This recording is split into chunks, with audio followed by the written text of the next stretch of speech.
In this video, I want to demonstrate how to use some of the sheet metal tools, but for non-sheet metal parts. So currently in my front plane, I've created this sketch. When I exit the sketch, I'm going to make a revolved extrusion or revolved boss out of this. So I'll right click and I'll exit my sketch.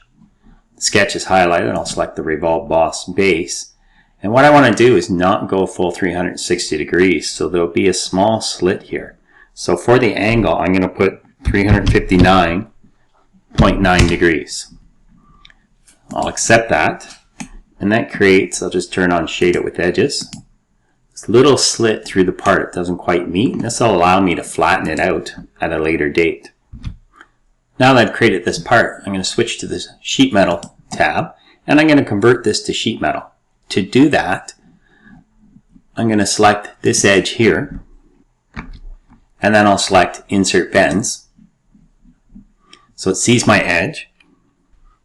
The minimum radius won't matter because I'm going to flatten this right out, so I could even make this 0. I'm going to say OK. And now I have a part that I can flatten out. And we'll leave it rolled for now.